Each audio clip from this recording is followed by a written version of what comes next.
السلام عليكم، إيه الأخبار؟ باعتذر عن التأخير الفترة اللي فاتت، إن شاء الله الفترة اللي جاية دي هنعوّض التأخير اللي حصل دوّة، عشان بس ظروف الشغل عندي، وإن شاء الله نبقوا مستمرين الفترة الجاية، ويبقى في التزام. إحنا خدنا الstraight wire وخدنا الmagnetic flux وفهمنا الدنيا بتاعة الstraight wire عاملة إزاي، وخدنا الأفكار بتاعة الproblems الموجودة. بس هل من المنطقي كل الwires في أي device مثلًا عندك تلاجة، غسالة، مش عارف إيه، هل الwires كلّهم بيبقى straight كده واقف؟ لأ، ما هو ممكن يكون الwire عدة أشكال، يعني إيه مثلًا ممكن يكون دواير، ملفوف كده دواير، بَكَرة كده، حلو، البَكَرة دي بيسموها الcircular circular loop، حلو الكلام، أو circular circular coil، ملف دايري يعني، دايرة، ممكن يبقى طبعًا دواير كده ملفوفة ورا بعض، فاهم؟ ممكن يكون كاسوستة، معمول كاسوستة، عارف أنت السوستة؟ ده بيسموه solenoid. الlesson 2 بقى عبارة عن الcircular coil والsolenoid، فطبعًا متقسّم برضه على محاضرتين، والنهارده الشغل بتاعنا كلّه على إيه، على الcircular coil. طيب، أول حاجة الcircular coil ده، الcircular coil ده عبارة عن magnet. إيه ده؟ ثانية كده، إيه الcircular coil عبارة عن magnet دي؟ مش فاهم أنا. الmagnet ده معروف اللي هو ليه north وليه south، يعني أنت بتقول لي كده circular coil، يعني أنت كده جبت سلك لفّيته دايرة بقى circular coil، سلك عادي لفّيته على هيئة دايرة بقى circular coil، وتقول لي اللي هو هيبقى ليه N وS زي الماجنت العادي؟ ليه N وS. مش إحنا اتفقنا إن أي electricity ماشية بيبقى على طول بيبقى ليها magnetic effect؟ ما في magnetic effect، طب ما هو الmagnetic effect ده magnet، يبقى كده ليه N وليه S. طب إحنا إزاي نعرف الN والS بتاع الcircular coil؟ نشوف هنا لو الcircular coil على البرين اوف بيج، يعني الcircular coil ده على البرين اوف بيج هترسم كده، دايرة عادي. لكن أنت لو عايز ترسمه داخل في البيج، فهتروح جاي مثلًا راسمه كده بحوضة شوية، أنت متخيل معايا الوضع؟ يعني مثلًا هنا الشكل اللي أنا عامله لكم ده عشان التبسيط، هنا ده كده مرسوم كله، لكن لمّا يبقى كده يبان منه أنت باين لك حتة بس، فاهم؟ فهو بيبان الحتة دي، فإحنا هنشتغل عليه بهذا المنظر، ونشوف إيه حكاية الN والS اللي أنا كنت باكلمكم فيها دي. هنا لو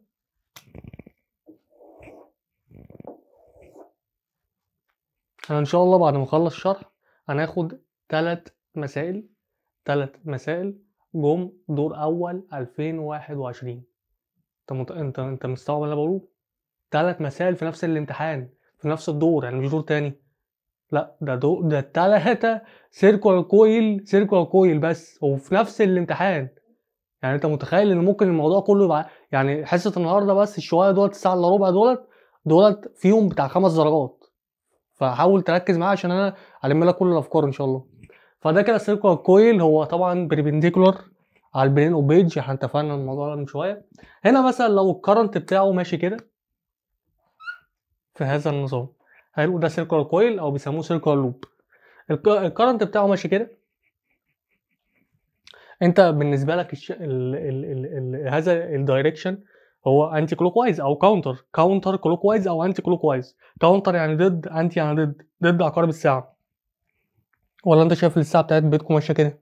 لأ، ساعة بيتكم ماشية كده، حلو، فكده anti clockwise أو counter clockwise. الcounter clockwise ده على طول بيبقى north، يعني الوجه اللي فوق ده، الface اللي فوق ده، الface اللي فوق ده north. يعني لو أنت عندك مثلًا circular coil كده أهو، ده أهو، ده الأسود دوّة عبارة عن السلك الملفوف عليه دايرة، والأحمر ده اتجاه الcurrent. أنت بالنسبة لك كده لو أنا عملت كده، بُص الأحمر ماشي إزاي، هل دوّة كده clockwise والّا anti clockwise أو counter clockwise؟ يبقى الface دوّة كده، بُص أنا الface اللي باصص عليه كده، الface اللي فوق ده بالنسبة لي هو north، counter north.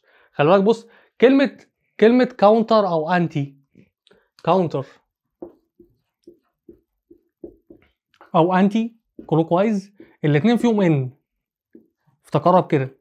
فcounter clockwise فيها N وanti فيها N زي الnorth اللي هو فيه N، حلو، فالوجه اللي فوق أصبح north. طب ما الوجه اللي فوق north يبقى انا لو بصيت من تحت كده عليه ساوث، صح الكلام؟ يعني كده الوجه اللي فوق يبقى النص، لو بصيت من تحت عليه ساوث، العكس اللي انا بعكس. يعني انا بصيت من تحت كده عليه عكس، عليه كلوك وايز، وهيبقى ساوث. حلو الكلام. بس انا طبعا مش هقعد ابص من تحت، انا بصيت من فوق خلاص، يبقى عكس اللي تحت وخلص. طيب يبقى كده الوجه ده طالما الفيس ده طالما او كاونتر كلوك وايز، يبقى اللي فوق ان واللي تحت اس. طب في حاجه كده يعني حلوه كده نعرف نطلع بيها بلا الكاونتر والكلام اللي انت قلته.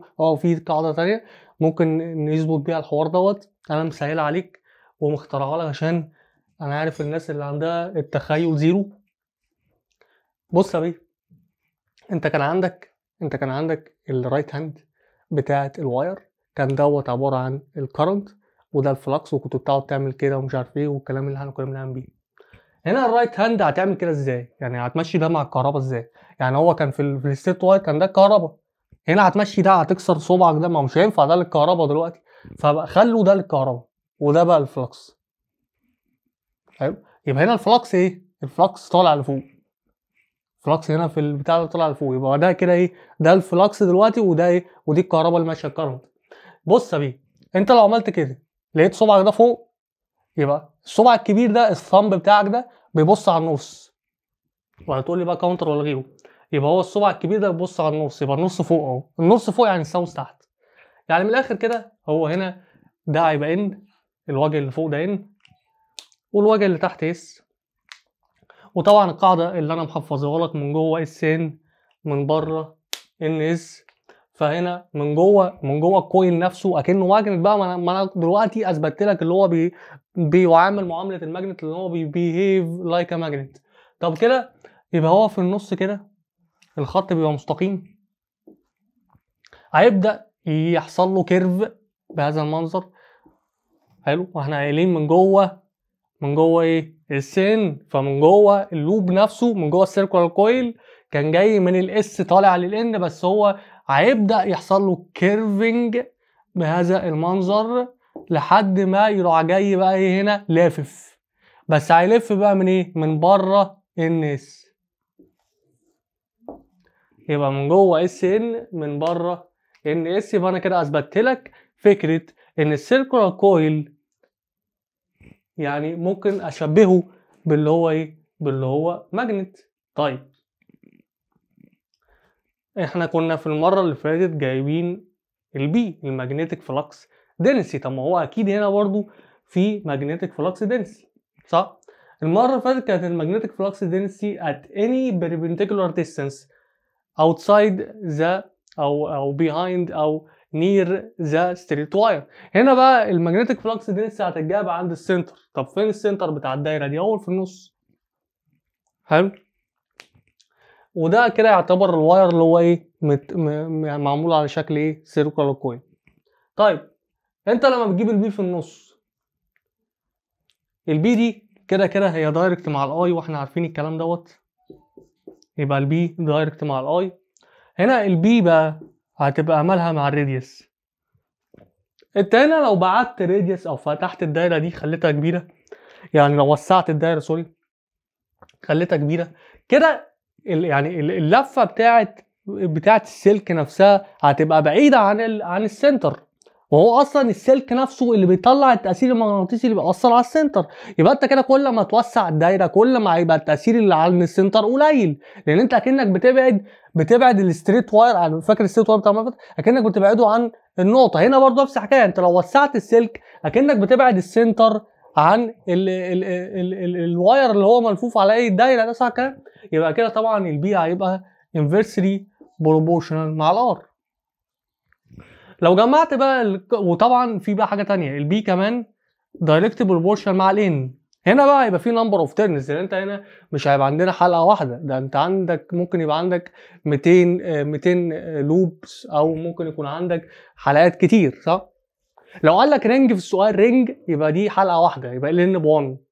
لكن لو قال لك مثلا 200 300 يبقى الان ده بالرقم ده. كل ما بتكبر الان كل ما ايه هيتركز جوه الماجنتيك فلكس دنسي. يبقى كده ممكن نجمع ال 3 بارامترز دولت في في قانون واحد ممكن نقول ان البي directly proportional مع ال NI، وفي كمان ميو. فين الميو كمان؟ البي directly proportional مع الميو البرمابيلتي، يبقى ميو NI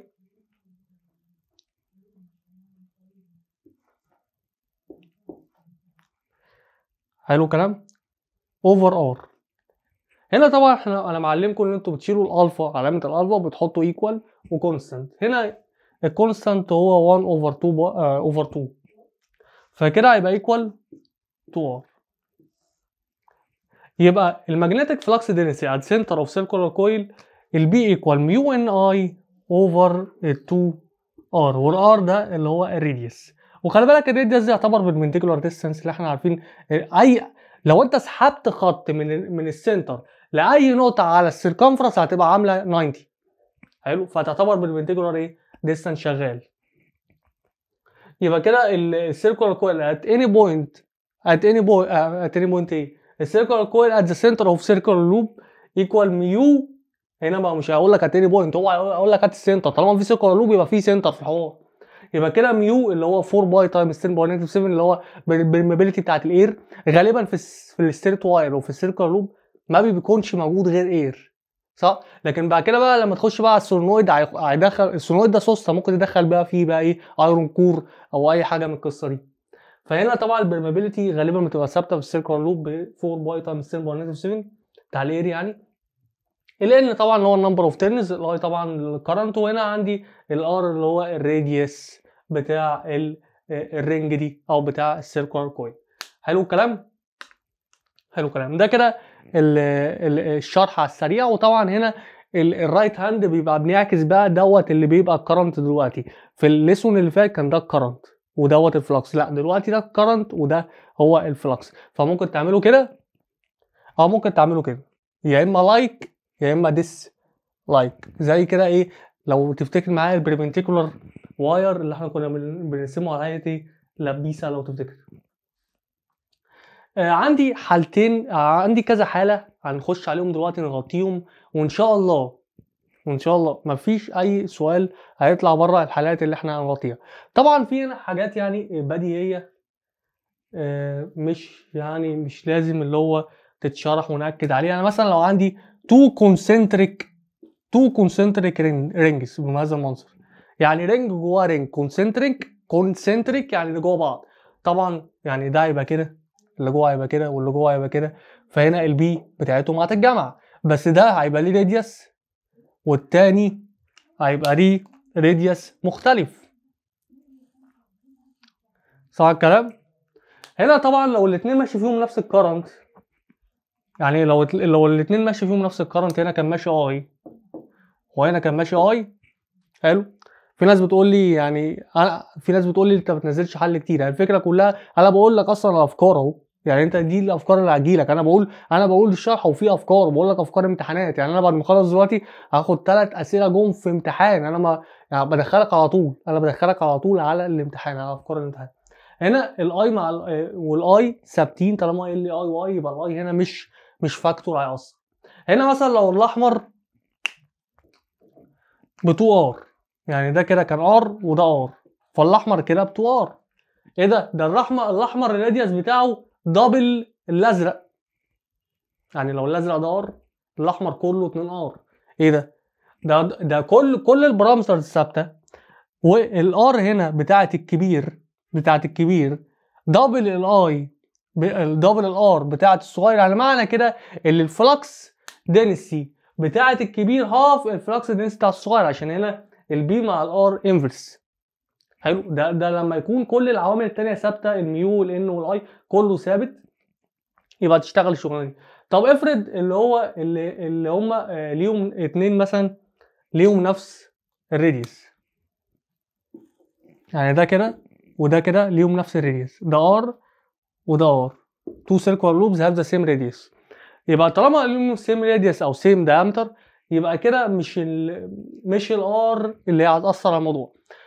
لو كارينج ذا سيم كارنت كمان، يبقى الاي كمان مش مؤثره على الموضوع. يبقى كده لو في الان ده ضعف الان ده يبقى البي بتاع ده هتبقى ضعف البي بتاع ده، لان هنا الان مع البي دايركت بروبوشن. هنا طبعا لو انا عكست واحد فيهم، هنا البي توتال عند السنتر مش هتبقى بالبلس، هيبقى يبقى اللي بره ده هيبقى الاكسترنال هيبقى كده، هيبقى اوتسايد ذا بيج، الفلكس اوتسايد ذا بيج. هنا الانترنال هيبقى انسايد ذا بيج او انتو ذا بيج. حلو الكلام. دي طبعا افكار، يعني افكار سهله ومفيش مشكله. طب تعالى بقى نشوف بقى ايه الافكار اللي هي فيها كلام. لو انا عندي واير ستريت واير، واحد يقول لي انت رجعت للدرس اللي فات ولا ايه؟ لا لسه. ستريت واير وعندي كده كويل جنبه، سيركل كويل. حلو الكلام. وعايز يجيب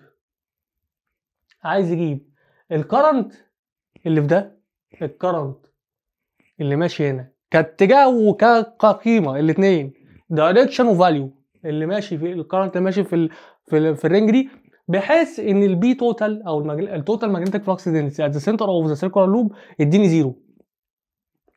طيب ثانيه واحده، هو ده اولا ده كده رايح انتو السنتر، يبقى لازم ده يبقى اوت، يعني ده لازم يجي كده صح؟ ما انت عايز التوتال يبقى بزيرو، يعني معنى كده لازم يبقوا قد بعض وعكس بعض في الاتجاه، صح الكلام؟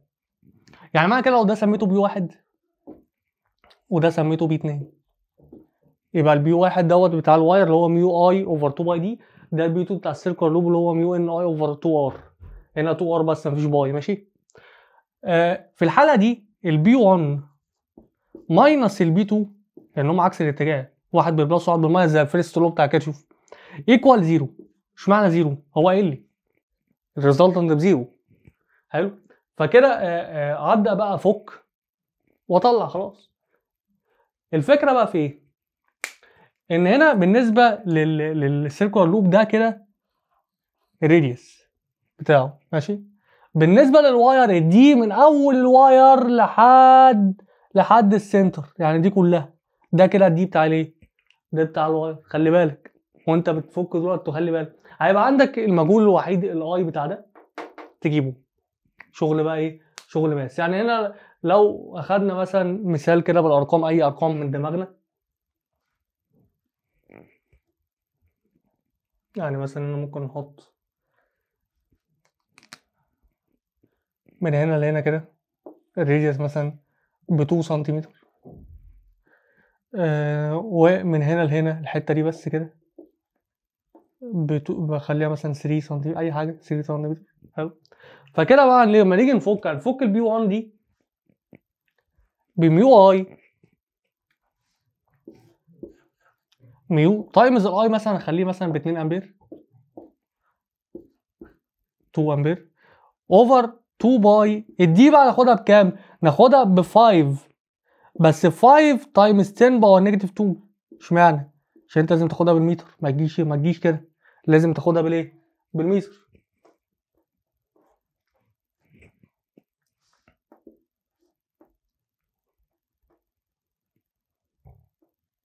يبقى 2 باي دي اللي هي 5 تايمز 10 باور نيجاتيف 2. كل ده ماينس البي اللي هي جايه من السيركولار لوب، مثلا هتبقى ميو، نخلي مثلا الان هنا بتاعته ب 200 اي حاجه، يبقى ميو تايمز 200 تايمز الاي اللي انا عايزه اوفر ال 2 ار اللي هو 2 تايمز الار بقى اللي هو الراديوس اللي هو 2 تايمز 10 باور نيجاتيف ايه؟ باور نيجاتيف 2 عشان نحولها. كل ده ايكوال 0.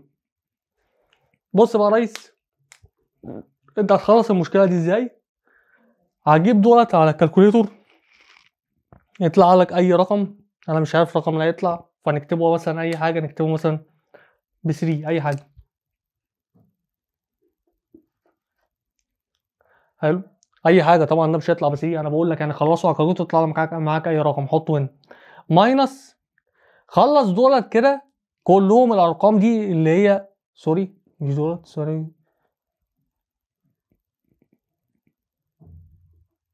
خلص الارقام دي كلها كده من غير الفاريبل اللي هو مش معروف اللي هو الاي، يطلع لك مثلا شوف مثلا هخمن هنا طالع مثلا ب2، هو طبعا مش هيطلع ب2، بس هو مثلا انا بقول لك تخلصها ازاي يعني.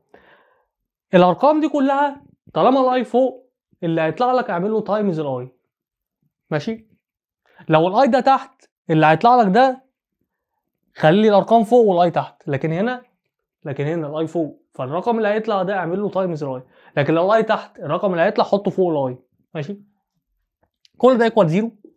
ودي بقى يا باشا ده هناك ودي الماينس 2 اي كلها هناك، يبقى 2 اي، وطلع هنا بقى ايه الناتج. بس طبعا الارقام دي ارقام اي كلام، انا هعملها اي كلام. انت بقى خلص دولت على الكالكوليتور، اعملها بنفس الطريقه. خلص دولت برقم حطه هنا، خلص دولت برقم اعمله تايمز الاي، ودي الاي هناك، وبعد كده اقسم على الرقم اللي جنبه، اعمل ديفايد على الرقم اللي جنبه، وخلصت ايه المساله. طيب يعني دي تبدا كده الافكار تيجي. طب افرض يا باشا انا رحت جاي ناقل الراجل ده من هنا، ورحت جاي حاطه هنا،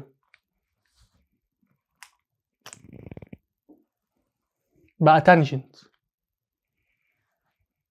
طيب لو برضو الاتنين بيكنسلوا بعض ويديني نيوترال بوينت او بي توتال ايكوال 0 ات ذا سنتر اوف سيركل لوب، ساعتها اقول برضو ده البي 1 مثلا وده البي 2، يبقى هنا البي 1 ماينس البي 2 ايكوال 0.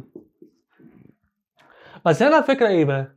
ان هنا الدي بالنسبه للواير اللي هو البربنديكولار ديستانس بتوين البوينت والواير هي راديوس. فكده اقول ايه؟ البي 1 دي تفك ميو اي، نخليها اي 1 اوفر 2 باي دي ايكوال، هنا طبعا هو دي ده هناك بقى بالبلس فهنخليها ايكوال، فهنا ايكوال الميو ان اي 2 اللي هو بتاع بقى السيركولار لوب اوفر 2 ار. هنا الفكره ان الار ايكوال دي، فهنا يا اما تشيل الار وتحط دي، يا اما تشيل الدي وتحط ار، مش فارقه. فهنا هنشيل الدي ونحط ار. هنا اصبح اللي في الايكوال اللي فوق بيطير مع اللي فوق، واللي تحت بيطير مع اللي تحت. فهنا اصبح ال 2 راحت مع ال 2، الميو مع الميو، الار كمان مع الار. يبقى اصبح لو قال لي الستريت واير is tangent to the circular loop، هستخدم هذه الايكويشن وتخلص معايا الدنيا، لان في الاي بتاع السيركل لوب ايكوال الاي 1 اوفر باي، تخلص الدنيا. بس انا طبعا ما بحبش ان انا احفظ الحاجات دي، انا بحب ان انا استنتجها كل مره، او اعمل الايكويشن بتاعت البي توتال اللي انت يعني في الشابتر ده، يعني انت تعرف تعمل الايكويشن دي حاجه حلوه بالنسبه لك، عشان دي هتاسسك في كل حاجه. طيب يبقى احنا كده باكد تاني اللي هنا عند البوينت دي الواير داخل، لكن السيركولار لوب طالع، عشان السيركولار لوب يا اما ديسلايك يا اما ديسلايك يا اما لايك. حلو. فالاثنين طبعا هنا عكس بعض، ففي امكانيه للنقطه في النص دي يكون عندها البي توتال بزيرو، هو اصلا اللي عندها البي توتال بزيرو، فالكلام ده مظبوط. لو هو مش مديك الاتجاه هنا، هتخلي الاتجاه برضو عامل لايك، عشان ايه؟ ممكن يكنسلوا بعض وتبقى ايه؟ تبقى فيها نيوترال بوينت. فده كده. نروح بقى للفكره الاهم، يعني انا شايف اللي هي الفكره الاهم، فكره لو انا عندي سيركولار كويل وعملت له ريشيبنج. يعني ايه ريشيبنج؟ واحد يقول لي بقى تقعد تشد فيه بقى زي شابتر 1 والقصه دي، لا هو مش هنشد فيه ولا حاجه. يبقى بس هو الريشيبنج خلي بالك مهم، عشان جاء 21 وهديك السؤال بعد ما اخلص. الريشيب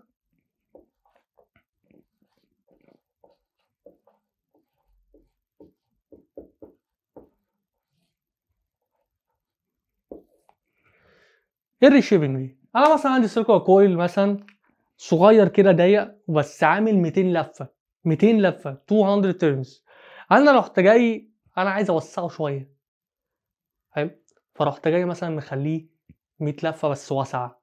يعني معنى كده يا جماعه يبقى انا كده عندي inversely relationship between الراديوس والنمبر اوف تيرنز، صح؟ كل ما كتر كل ما ضاق، كل ما وسع كل ما التيرنز قلت. طيب بس في حاجه، انا في الحالتين ما غلطتش اللينس، هو اللينس بتاع الواير نفسه هو. ما هو الواير اللي انا عامل منه واللي انا لفه ما غيرتوش، انا ممكن الفه 10 لفات، ممكن الفه 20، صح؟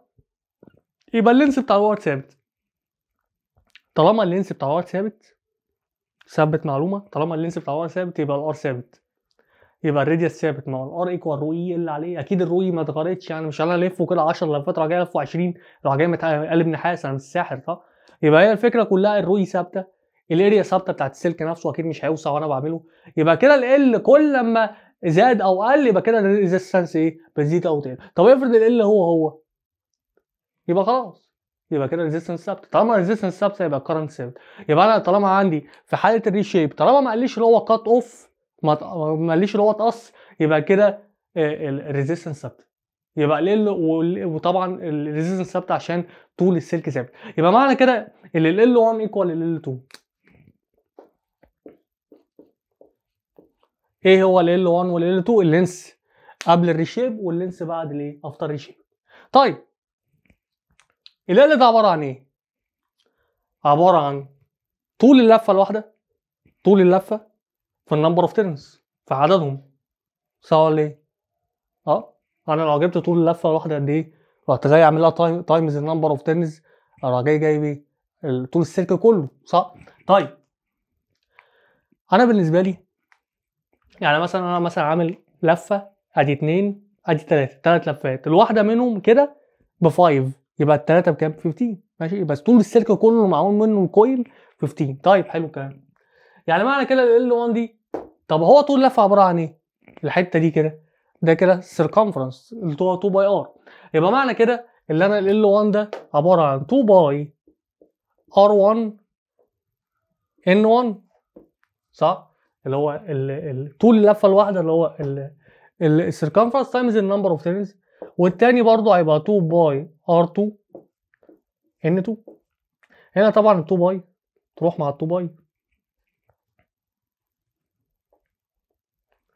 هنا بقى اسحب بقى ال ان 1 هناك واجيب الار 2 هنا، فهيبقى عندي او اسحب هنا ال ان 2، يعني اسحب دي، بصي اسحب دي هنا واجيب دي هنا، ما دي بالتايمز تروح هناك بالديفايدد عادي، يبقى ان 1 اوفر ان 2 ايكوال اسحب الار 1 يبقى ار 2 اوفر ار 1. ايه ده؟ انفيرسلي بروبورشنال زي ما انا قلت لك يا بيه، صح ولا لا؟ ال ان 1 اوفر ان 2 ايكوال ار 2 اوفر ار 1. طيب تعالى بقى كده ايه، نمسح الكلام دوت ونحط اللي احنا استنتجناه فوق، ده اللي انا عايزه. خلي بالك دي فكرة امتحان، ركز معايا. هنا ال N1 over ال N2 equal R2 over R1. وتعالى كده نستنتج حاجة تانية عشان المعادلة دي معادلة مهمة، هسميها المعادلة ستار.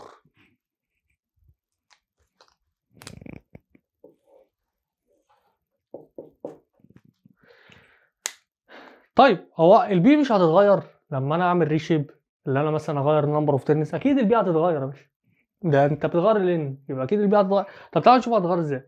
هنا البي 1 بالنسبه لي، فاكر بقى الار 1 والار 2 بتاعت ليسون 1 شابتر 1، هنا هيبقى البي 1 ايكوال الميو طبعا هي ان 1 اي، اسمي اي 1 لا ليه؟ عشان ما غيرتش طول السلك، طالما طول السلك ثابت يبقى الريزيستنس ثابته، يبقى كده الاي ثابت اوفر 2 ار.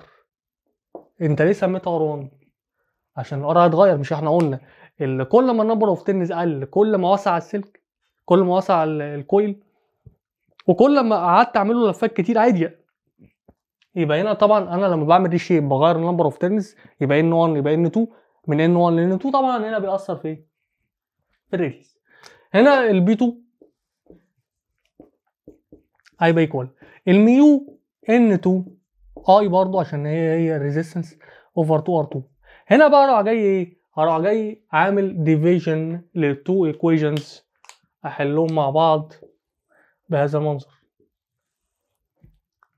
احنا كنا بنحل ازاي؟ بننزل اللي فوق برنس زي ما هو، فهيبقى نقول البي 1 اوفر البي 2 ايكوال اللي فوق هينزل زي ما هو، هيبقى ميو ان 1 اي اوفر 2 ار 1، واللي تحت كنا بنقلب الديفيجن لمالتيبليكيشن، واللي تحت كان بيتعكس يبقى 2 ار 2 اوفر ميو N2I. فاصبح كده بقى احنا ممكن نطير ناس مع ناس والدنيا تبقى حلوه. هنا هيبقى 2 مع 2، الميو مع الميو، الاي مع الاي. لو بتعديل بسيط كده رتبنا الامور، هيبقى هنا هنجيب ال N2 هنا، ما هي اصلا هي تحت، هنجيبها بس هنا تحت هي هنا N2. انا مسحت هنا ال R1 فهحطها هنا R1. حلو، ترتيب بس بسيط. هنا ال R2 اوفر R1 اصلا انا كنت ثابتها في المعادله ستار ب N1 اوفر N2، فكده انا ممكن اشيل القصه دي من هنا كده واحط N1 اوفر N2. ايه ده؟ N1 اوفر N2 تايمز N1 اوفر N2، ده كده هيديني N1 سكويرد اوفر N2 سكويرد. وهذا هو الرول اللي بشتغل بيه في الريشيب. اول لما اشوف كلمه a circular coil is reshaped او a circular coil is rewound يعني اعيد لفه. حلو.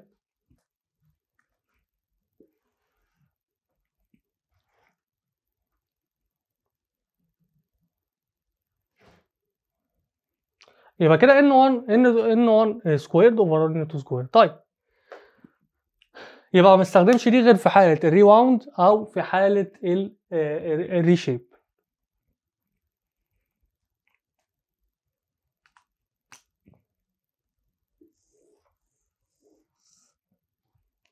ايه بقى المميز في هذه الايكويشن؟ انا عندي هنا البي والان، لو رسمتهم مع بعض البي والان هتبقى دايركت ريليشن بهذا المنظر كده بس، صح؟ ادي البي وادي الان. ليه؟ هنا الان لو بقى دبلد، لو الان بقى دبلد البي هتبقى دبلد. ده طبعا مع العوامل التانية يعني اللي ثابته. حلو الكلام. طيب لو الاي ثابت وكل حاجه ثابته، لو انا بقى في الحاله دي مثلا، لو انا الان عندي بقى دبل هنا، ايه اللي هيحصل للبي؟ تعالى كده نشوف. هنا بالنسبه لي لو ال n بقى دبل، معنى كده ال n2 equal 2n1، يعني ال n في الحاله الثانيه equal 2 ال n في الحاله الاولى.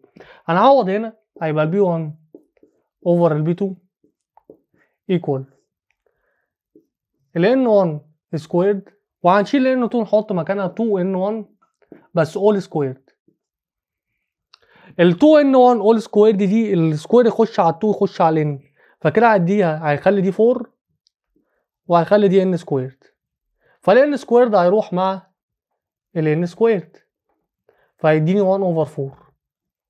فكده اصبح ال بي 2 ايكوال 4 بي 1، يعني البي في الحاله الثانيه ايكوال 4 مرات البي في الحاله الاولى. يبقى انا كده لما عملت ال n بس عملته دبل، الثاني زاد 4 اضعاف، يبقى هنا مفيش عمليه انتظام، يبقى هنا البي مع ال n تترسم الاسود ده. حلو. يبقى ده كده في حاله عاديه الاحمر، لكن في الاسود في حاله ايه؟ الريواوند او الري شيبد. حلو الكلام. احنا كده غطينا الشرح. يلا بينا نحل بقى الثلاث مسائل اللي جم سنه 2021. هنا بقى السؤال دوت يعني رابط ما بين الليسون 1 وليسون 2، فتابع معايا عشان السؤال ده حلو جدا. ده السؤال طبعا 2021 دول اول. حلو. عايز الماجنتيك فلكس دينستي ات ام. ام دي طبعا السنتر بتاع السيركل الصغير والسيركل الكبير، صح الكلام؟ هنا بس ده كان مدولي كمان الكرونت ده كده هو باي. ماشي. هنا الاجابات كلها طالعه ان ترمز اوف الميو والار والاي، فانت كده مش محتاج تجيب ولا رقم الميو ولا ار ولا اي، او في الاجابات كلها فيها ميو وار واي، فانت مش محتاج تجيبهم. احنا كده بس عايزين نعمل معادله للموضوع ده. طب ايه هي المعادله؟ نفرض مثلا هنا، هنفرض مثلا الستريت واير ده البي بتاعته ببي 1، السيركولار لوب الاكسترنال اللي بره ده بي 2، الصغير ده بي 3. هنا بقى على حسب الاتجاهات عند ام، يعني ده كده طالع من ام. حلو. ده كده برضو نفس الحكايه طالع من الام. طب ده بقى ده طالع برضو من الام، التلاته طالعين من الام، يبقى معنى كده اللي التلاته ايه؟ اللي التلاته هيتجمعوا. انا بشيك بس على الاتجاهات تاني، التلاته مظبوط كده الاتجاهات صح. يبقى كده ده كده اوتسايد وده اوتسايد ودوت كده برضو ايه؟ اوتسايد كايه؟ كستريت واير. يبقى كده هنقول البي 1 بلس البي 2 بلس البي 3 ايكوال البي توتال. نفك بقى يا ريس. هنا البي 1 دي عباره عن ميو اي اوفر 2 باي ار، 2 باي 2 ار. واحد يقول لي ايه ده؟ استنى بس انت اتلخبطت. اقول له لا، انا حطيت هنا دي ب 2 ار، ماشي زي ما قلت لك من شويه. ماشي خلينا كده زي الفل. بلس ميو، هو قال لي دول رينجز، يعني كده الان بتاعهم ايه؟ 1، فمش هحطه. طالما قال لي رينج في السؤال يبقى ان 1. يبقى كده ميو اي اللي هو مثلا بتاع البي 2 على 2 ار بقى، الار بتاعت ال 2 بتاعت البي 2 اللي هي كل دي اللي هي 2 ار، بلس البي 3 اللي هي ميو اي على 2 ار بس، عشان ال 3 دوت الار بتاعته بار واحد. فكده اصبح بقى اللي انا قلت لك ما تجيش جنب الرموز. يعني ممكن هنا الرموز دي حط كده دوائر عليها ما تجيش جنبها خالص.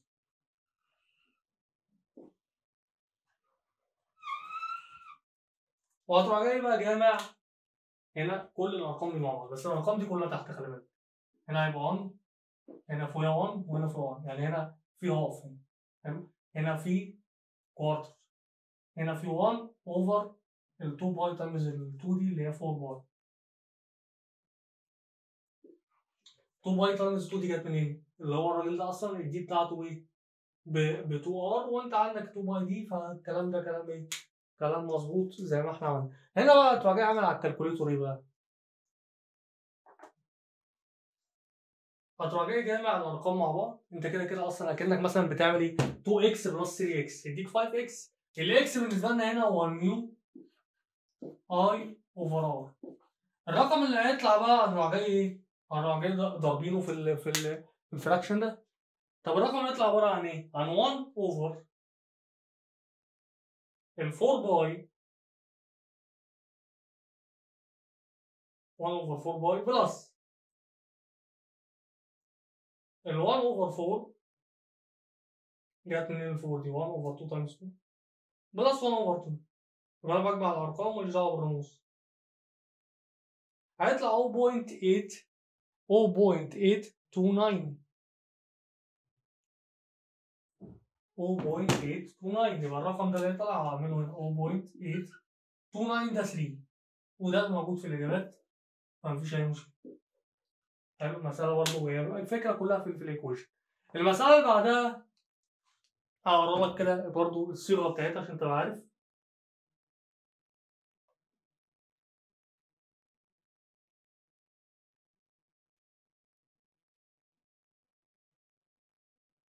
بيقول لي the figure shows two circular coils X و Y having the same diameter. فاكر؟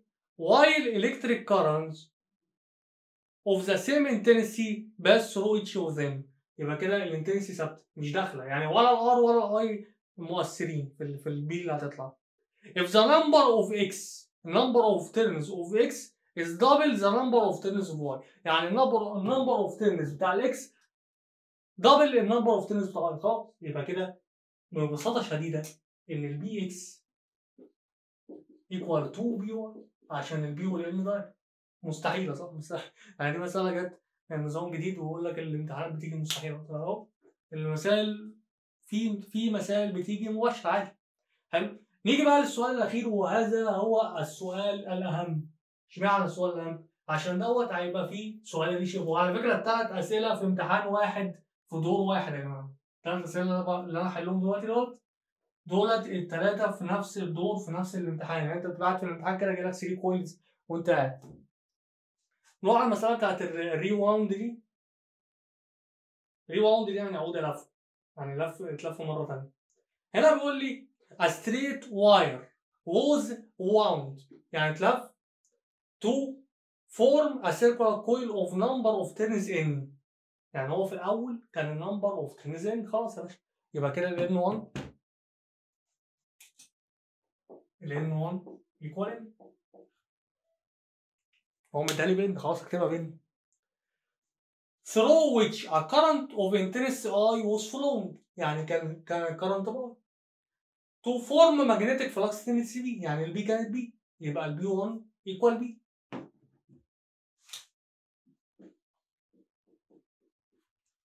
طب ما اكيد ده مش هيفضل ساكت، اكيد هيلعبوا فيه. فهنا بيقول لي if the same wire is rewound، مسألة rewound اهي او reshape، so that the number of turns become 2/3n، يبقى كده n2 هيبقى 2/3n.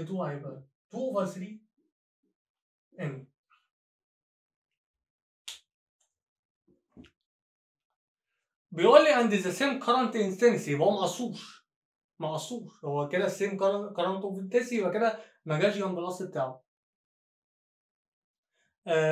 طب واحد يقول لي طب هو افرض قص، خلاص ضيف الاي في الريشيو، يعني ايه؟ يعني بدل ما تقول اللي البي 1 اوفر بي 2 ايكوال ان 1 سكويرد اوفر ان 2 سكويرد بس، لا ضيف الاي 1 اوفر اي 2 كمان تايمز اي 1 اوفر 2. حلو كده؟ عشان هو طالما قصه، لو قال لي كات اوف يعني، بس هو هنا في المسألة ما قاليش، عشان قال لي سيم كرنت يبقى هو سيم لينس بتاع الواير، يبقى سيم ريزيستنس، يبقى سيم انتنسي. هنا عايز بقى الماجنتيك فلكس ايه اللي هيحصل له؟ طيب عايز البي 2 يعني. احنا طبعا مسألة ريواوند صريحة. احنا كنا بنقول في هذه المسألة ان البي 1 اوفر البي 2، كده كده البي 1 دي بي اوفر البي 2 مش عارفها، ايكوال ال ان 1 سكويرد اللي هي ان سكويرد اوفر ال ان 2 سكويرد، دي بقى هتبقى كلها سكويرد، هتبقى 4 اوفر 9 ان سكويرد. اتفقنا السكوير ده بيخش على الرقم ويخش على ايه؟ على الرمز. ده هيروح مع ده، هيبقى لي 1 فوق، ال 1 اوفر اي فاكشن يشقلبه، مش عارف اعملها كالكوليتر على اللي يشقلبها، 9 اوفر 4 ايكوال البي اوفر البي 2. يبقى اصبح كده هنعمل كروس، يبقى البي 2 9 بي 2 ايكوال 4 بي، يبقى كده البي 2 ايكوال 4 اوفر 9 بي. هو ده اللي حصل للبي لما لعبت اللعبه اللي انا لعبتها.